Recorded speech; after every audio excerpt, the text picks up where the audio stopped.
प्यारे बच्चों, वाणिज्य की इस कक्षा में मैं डॉक्टर कौशल किशोर तिवारी आप सभी का स्वागत करता हूं। प्यारे बच्चों, रोजनामचा को समझने के पश्चात अब हम उस बिंदु पर आज बात करेंगे जिसे आप प्रत्येक समय रूबरू होते रहेंगे। जब रोजनामचा में व्यापारिक सौदों का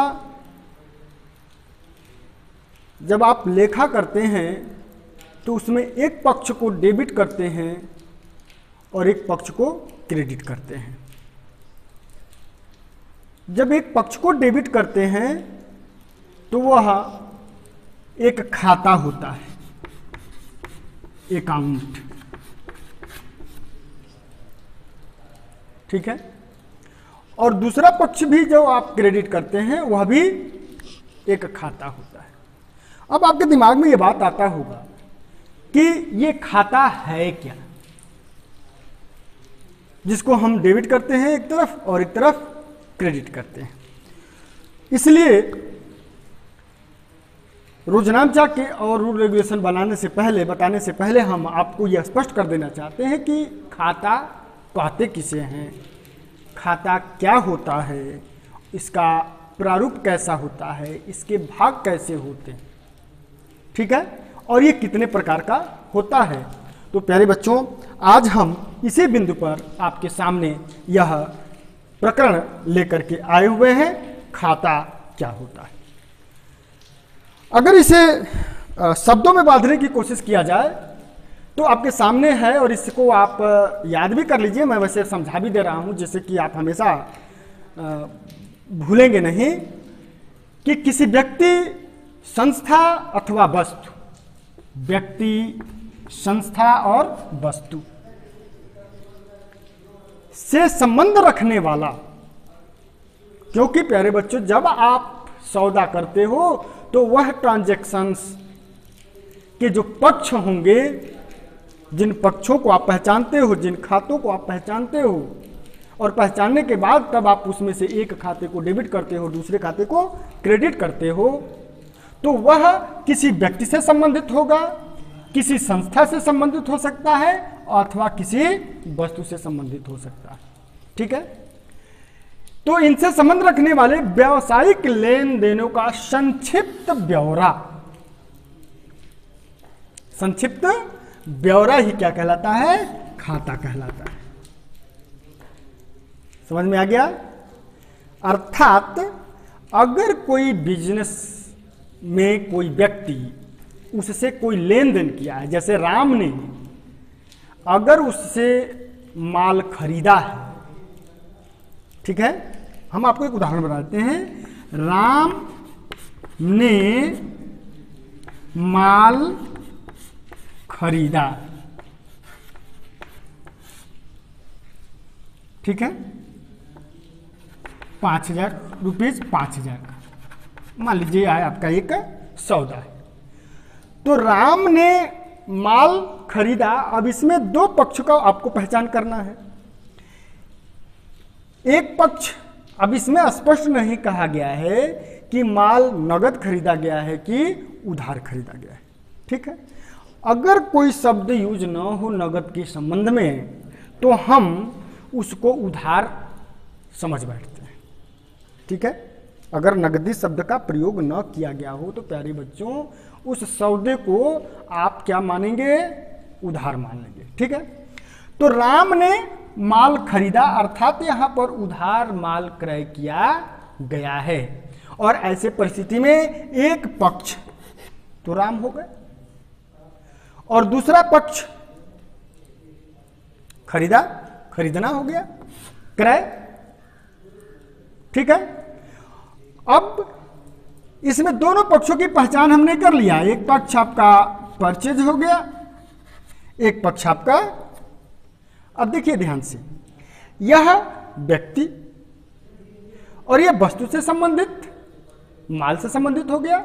दोनों पक्षों की पहचान तो आपने कर लिया, जब आप प्रारंभिक बहियों में सौदों को लिखते हैं तो एक पक्ष एक खाते को डेबिट करते हैं और दूसरे खाते को क्रेडिट करते हैं। तो फिर ये खाता अर्थात राम से संबंधित जितने भी आपके बिजनेस से जो लेन देन किए गए होंगे उनका एक जगह वो राम का खाता कहलाएगा। परचेज जितना भी हुआ है उसका एक जगह जो संक्षिप्त ब्यौरा रखा जाएगा उसको कहते हैं, उसको हम कह देंगे कि ये परचेज का खाता है।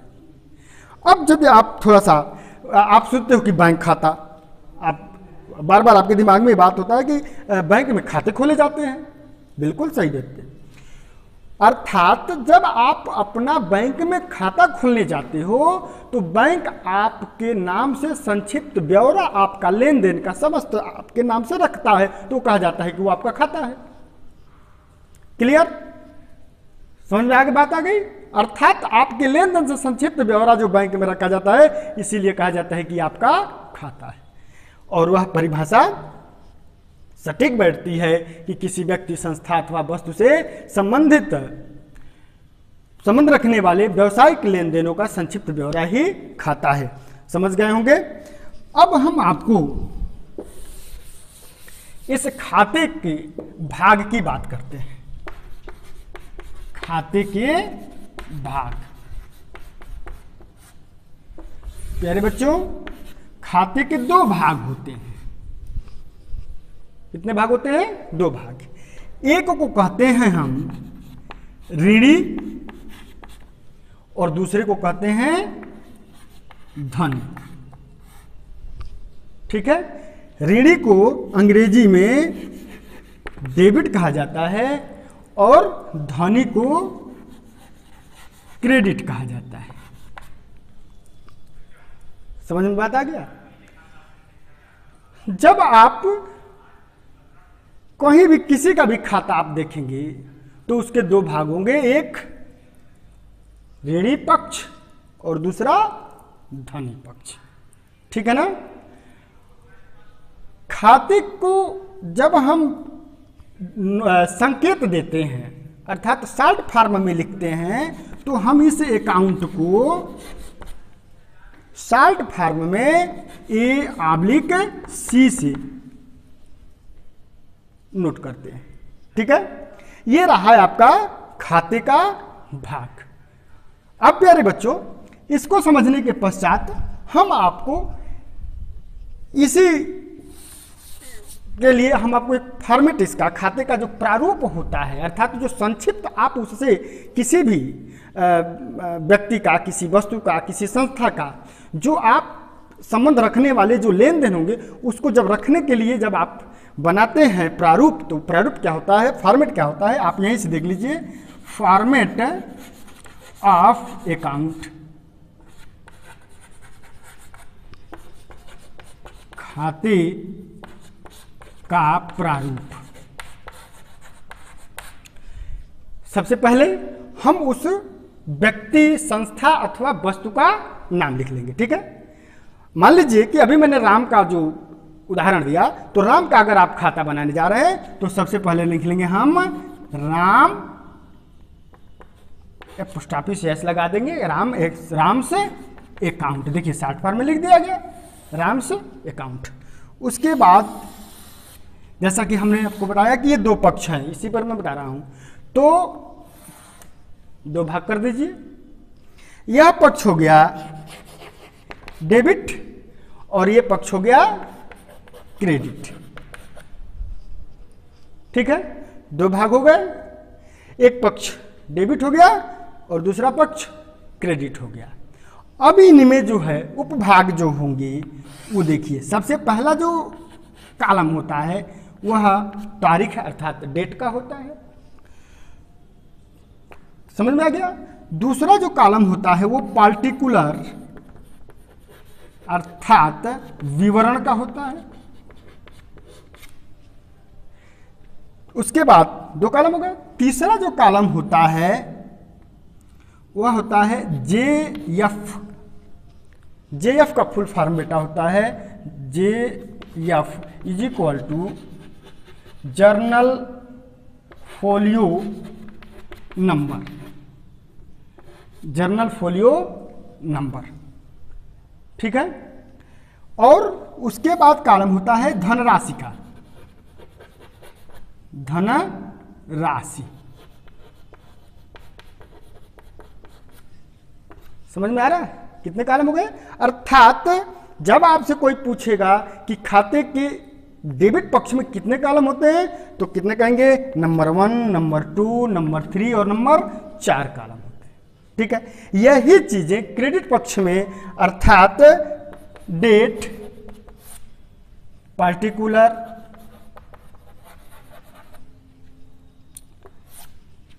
जेएफ और अमाउंट, यहां भी कितने कॉलम हो गए? 4 कॉलम हो गए। ओके, तो आपका खाते के जो भाग हैं वो 2 भाग हैं, डेबिट भाग और क्रेडिट भाग। डेबिट पक्ष में भी 4 कॉलम और क्रेडिट पक्ष में 4 कॉलम, कुल कितने कॉलम हो गए? 8 कॉलम। अब आपसे कोई पूछेगा कि खाते के कुल कितने कॉलम होते हैं, तो आपका प्रश्न होगा कि खाते में कुल 8 कॉलम होते हैं, ठीक है प्यारे बच्चों। तो यह रहा आपका खाते का प्रारूप। अब हम बात करेंगे खाते की प्रकार की। ये तो हो गया, आप खाते का प्रारूप देख लिए।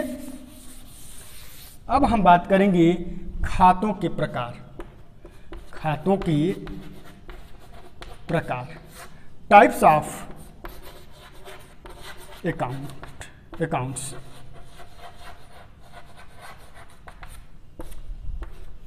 Types of account. प्यारे बच्चों, वास्तव में जो भी ट्रांजैक्शंस होते हैं, समस्त लेन देनों को 2 भागों में ही बांटा जाता है। अर्थात खाते के मूल रूप से कितने भाग होते हैं? 2 भाग होते हैं। एक व्यक्तिगत, ध्यान से आप लोग अब समझिएगा, क्योंकि अब हम लोग धीरे धीरे अकाउंट की भाषा को समझने जा रहे हैं। तो एक को कहते हैं व्यक्तिगत, अर्थात पर्सनल,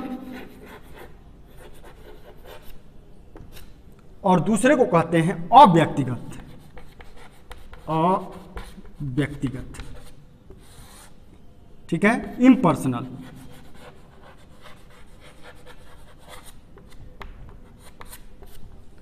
इम्पर्सनल, व्यक्तिगत और अव्यक्तिगत, 2 प्रकार के ही आपके सौदे जो होंगे वो 2 लोगों को ही प्रभावित करते हैं। उनमें से जो 2 पक्ष होते हैं वो पक्ष या तो व्यक्तिगत हो सकता है या तो अव्यक्तिगत हो सकता है।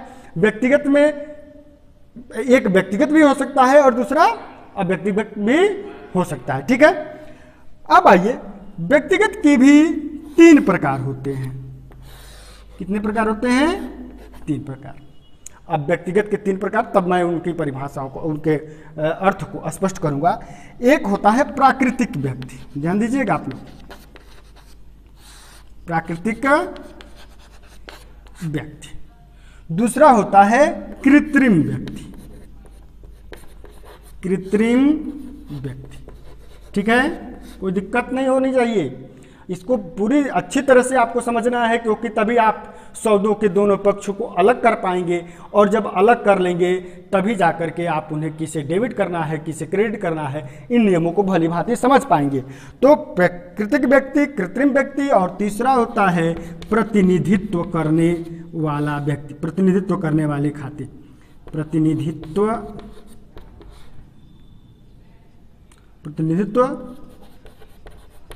करने वाले खाते। पहले आप इनको समझ लीजिए।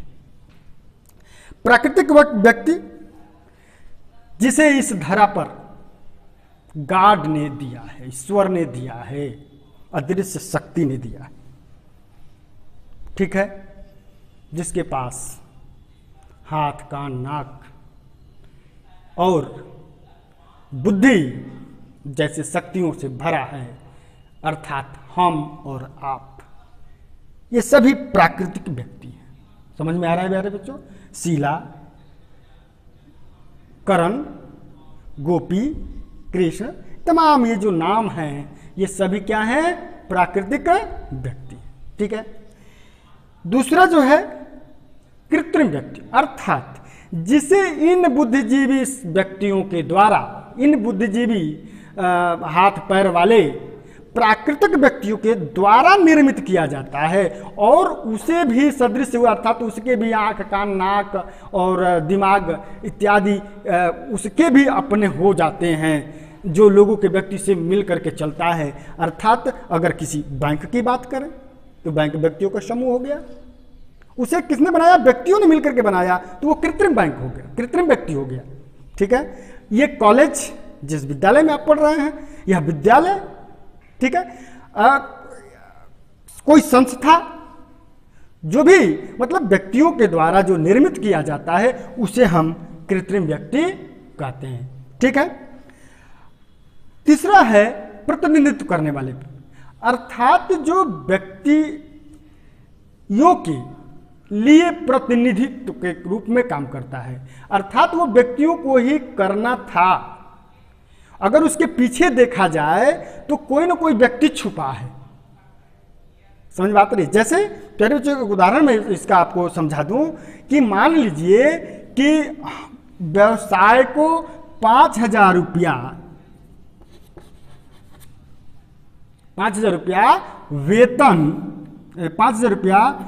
वेतन देना है। समझ लीजिए, अब ये 5,000 रुपया वेतन देना है, ठीक है ना? अर्थात यह वेतन दिया नहीं गया है। अगर दे दिया गया होता तो किसी व्यक्ति के द्वारा ही प्राप्त किया जाता। ठीक है। यह हो सकता है कि अव्यक्तिगत में पहुंच जाता, हो जाता, लेकिन व्यक्तियों को देना है और वो व्यक्ति इसलिए व्यक्तिगत खाते से संबंधित हो गया। तो ये जो 5 रुपया वेतन देना है, यानी जो अदत्त है, इस प्रकार के खातों को हम कहां ले जाएंगे? अदत्त खातों को, तो वही जो है आपका प्रतिनिधित्व करने वाले खाते की श्रेणी में ले जाया जाएगा। ठीक है। तो प्यारे बच्चों, अब मुझे उम्मीद है कि आप प्राकृतिक व्यक्ति, कृत्रिम व्यक्ति और प्रतिनिधित्व करने वाले खातों के बीच जो अंतर है वो आप समझ गए होंगे। एक बार पुनः मैं दोहरा देता हूं। प्राकृतिक व्यक्ति हम और आप प्राकृतिक व्यक्ति हैं। कृत्रिम व्यक्ति हम और आपके द्वारा जो समाज में हम निर्मित करते हैं और वो हमारे आपकी भांति ही काम करता है, तो उनको हम कृत्रिम व्यक्ति कहते हैं। और प्रतिनिधित्व करने वाला अर्थात ऐसा लेन देन जो किसी व्यक्ति से संबंधित था, उसके पीछे कोई व्यक्ति है, वह खाते जो है आपके व्यक्तिगत के खातों के अंतर्गत आते हैं। ठीक है। अब आते हैं हम अव्यक्तिगत खातों की बात करते हैं। प्यारे बच्चों, अव्यक्तिगत खातों को हम 2 भागों में बांट देते हैं। ये भी 2 प्रकार के होते हैं। ठीक है। कितने? 2 भागों में। एक वास्तविक खाता, वास्तविक खाता अर्थात रियल अकाउंट, रियल अकाउंट, और दूसरा अवास्तविक खाता।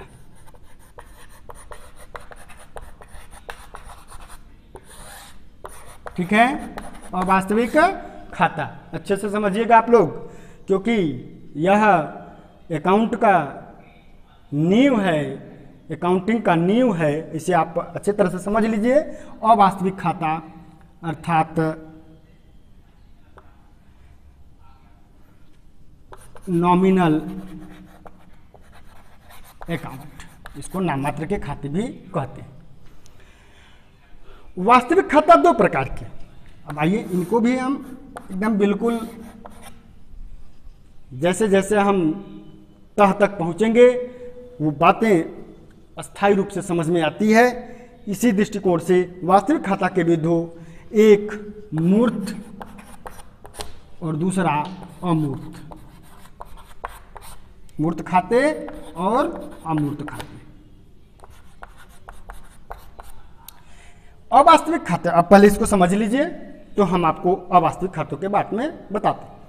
वास्तविक खाते दो प्रकार के होते हैं, मूर्त खाते और अमूर्त खाते। मूर्त अंग्रेजी में इसको कहते हैं टेंजिबल, अर्थात जो चीजें आपको दिखाई देती है, इसको हम वास्तविक खाता को संपत्तिक खाता भी कहते हैं। क्या कहते हैं? संपत्तिक खाता। इससे आप लोग क्लियर हो जाएगा। संपत्तिक खाता अर्थात जो संपत्तियों से संबंधित हो। आपके बिजनेस में जमीन, कुर्सी, मेज, कंप्यूटर इत्यादि, मोबाइल, एसी, फ्रिज, कूलर, गाड़ी घोड़ा, जो भी हैं, जो आपको वास्तव में मूर्त माने जो दिखाई देते हैं, जिसे आप छू सकते हैं, गाड़ी घोड़ा सारी चीजें, ये आपके संपत्तिक खाता का मूर्त खाते के अंतर्गत आते हैं। और दूसरा जो इसका अमूर्त है, ठीक इसका उल्टा, ये मूर्त है वो अमूर्त है। माने नहीं, मूर्त माने जो हमें दिखाई नहीं दे रहा है, जो हमें दिखाई दे रहा है, तो यानी कि जो हमें दिखाई नहीं देता है लेकिन उसका जो व्यवहार होता है वो संपत्ति की तरह ही होता है। क्या है? जैसे किसी बिजनेस का गुडविल आपको दिखाई नहीं देता है, किसी बिजनेस का पेटेंट आपको दिखाई नहीं देता है, किसी बिजनेस का लाइसेंस आपको दिखाई नहीं देता है। समझ में बात आ रही है? तो पेटेंट, गुडविल, लाइसेंस, कॉपीराइट, ठीक, और ये सारी चीजें जो हैं अमूर्त हैं, लेकिन अगर इन्हें खरीदा बेचा जाए तो वाइजे वो संपत्ति की तरह ही व्यवहार करेंगे। जिस प्रकार से आप अपना कंप्यूटर बेचेंगे और धन प्राप्त करेंगे, उसी तरह से गुडविल को भी बेचा जाता है जब बिजनेस को बेची जाती है, उसी तरह से कॉपीराइट को बेचा जाता है, उसी तरह से पेटेंट को बेचा जा सकता है। समझ में आ रहा है? तो वो चीजें अमूर्त खाते के अंतर्गत आते हैं। तो मुझे उम्मीद है कि आपको वास्तविक खाता समझ में, व्यक्तिगत खाते के साथ साथ वास्तविक खाता भी अब आपको समझ में आ गया होगा। ठीक है, अब हम बात करते हैं अव्यक्तिगत खाता, अव्यक्तिगत खाता, अवास्तविक खाता, अर्थात जो वास्तव में नहीं है। ये दो प्रकार के होते हैं, ध्यान दीजिएगा, इसको भी आप लोग समझ लें। ये दो प्रकार के होते हैं। अवास्तविक खाता में व्यय व हानि, और दूसरा लाभ व आय। आपके बिजनेस में व्यय होते हैं, हानि होती है। आपने 10,000 की मशीन 6,000 में बेच दिया, 4,000 रुपये की हानि हुई। वह हानि इन किसी भी खातों को प्रभावित नहीं किया। वो किसको? उसी को कहते हैं हम अवास्तविक खाता, और वो व्यय और हानि के अंतर्गत। ये स्पष्ट लिखा भी है और आप समझ भी जाएंगे कि आपका लेन देन अगर व्यय है, मजदूरी आपने दिया, आपने वेतन दिया, आपने बिजली खर्चा दिया, आपने रिक्शा भाड़ा दिया, सारे व्यय हैं, हानि आपको समझ में आ गई, वो हम इनको अवास्तविक खाते के अंतर्गत ले जाते हैं। और तीसरा अवास्तविक खाते का दूसरा है लाभ व आय। प्यारे बच्चों, आपका बिजनेस में आपने अपने पैसे को कहीं लगाया है तो आपको ब्याज मिलेगा, आपको कमीशन मिलता है, ये सभी आपके आय हैं। उसी 10,000 की मशीन जो से मैंने कहा कि 6,000 में बेचा तो आपको हानि हो गई 4,000 की, तो वो चला गया इसमें। लेकिन अगर उसी को आपने 12,000 में बेच दिया तो 2,000 रुपये लाभ हो गया, वो चला गया इसमें। अर्थात आपको यह समझना है कि अवास्तविक खाते के अंतर्गत लाभ व हानि, ठीक है, और व्यय व आय को सम्मिलित किया जाता है। तो प्यारे बच्चों, आज आपको मैं खाता इसीलिए बताया कि अब जब हम जर्नल करने चलेंगे तो हम उसमें एक खाते को डेबिट करते हैं तो दूसरे खाते को क्रेडिट करते हैं। अब आपको कोई कन्फ्यूजन नहीं रहेगा, कोई संदेह नहीं रहेगा कि हम जिस खाते को डेबिट या क्रेडिट करते हैं वो वास्तव में होता क्या है। ठीक है, अब हम अगर एक वस्तु से संबंधित, व्यक्ति से संबंधित अगर कोई लेन देन हुआ है तो वह प्रत्येक जगह जो है या तो डेबिट हुआ होगा या क्रेडिट हुआ होगा, तो हम उसको डेबिट और क्रेडिट करते चलेंगे। इस नियमों को हम अब अगले वीडियो में आपके सामने रखेंगे। बहुत बहुत धन्यवाद।